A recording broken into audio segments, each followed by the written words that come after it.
Her tiny fingers curled around mine as she leaned in, lips barely moving. "Grandpa," she whispered, eyes wide, voice trembling, "my parents will take your money after the party today." I smiled, not because I was surprised, but because I finally had confirmation. I stood up, mid-toast, excused myself, and left my own birthday celebration. 80 years, and that's how it ended. Not with cake, but with clarity. They thought I was senile. They mistook my silence for frailty. That was their first mistake. I remember the day Lisa introduced me to Mark. I shook his hand, looked him in the eyes, and felt nothing. No warmth, no depth, just a smile too quick to form. But my daughter was in love, and I wanted her happy. After all, I had raised her alone. I gave her everything: piano lessons, university tuition, a mortgage down payment, even after she married him. I wanted to believe she'd repay that with kindness in my old age. That was my mistake. The signs were small, almost forgivable at first. Mark asking casual questions about my will. Lisa bringing me paperwork to sign under the guise of just routine. Their tone shifting, subtle, sharp. The nurse they insisted I hire. The medication I didn't recognize. I began pretending. I left lights on intentionally, forgot names I knew. I let them think the fog was settling in, that they were safe, that the old man was slipping. But I was watching, listening, planning. Then came the party, a grand affair, their idea, of course. "Let's celebrate you, Dad," Lisa had said, smiling with teeth but not eyes. She offered to host it at their house. Controlled environment, controlled guest list, everything on their terms. I agreed. They even picked the guest of honor, my checkbook. But they didn't count on Chloe, my 8-year-old granddaughter, the only innocent in the room, and apparently the only one brave enough to tell the truth. I left before dessert, and I didn't go home. I went to the bank.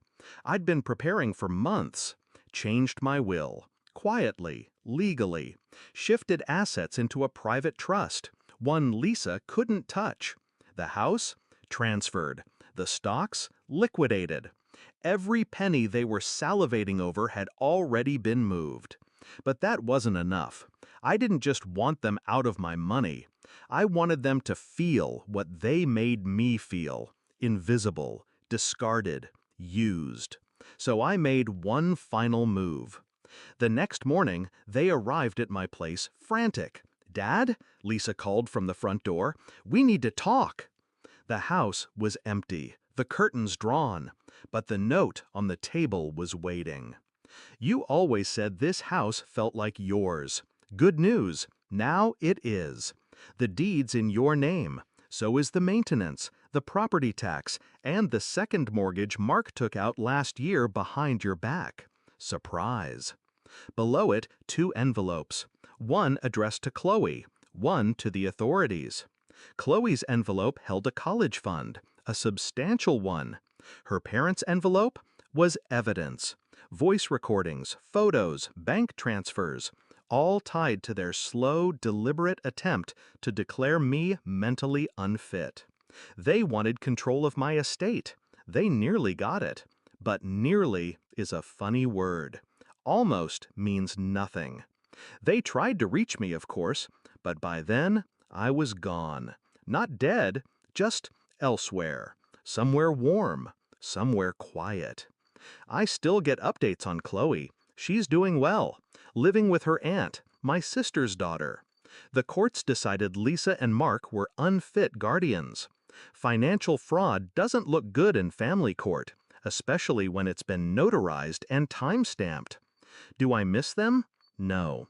I miss the idea of who they were, or who I thought they were. Lisa, with her scraped knees and bedtime stories. Mark, pretending to call me sir in the early days. I miss the illusion, but I've made peace with the truth.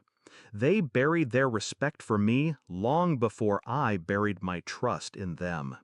They thought old age made me weak, But they forgot I built everything they stood on, and I had no problem burning it down when they spit on the foundation. I didn't raise a daughter to serve me, but I didn't raise her to rob me either. People ask why I didn't confront them earlier, why I waited.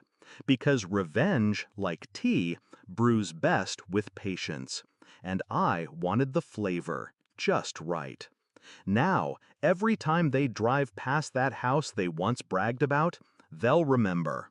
It cost them everything. Not just the money, but me. And that is priceless.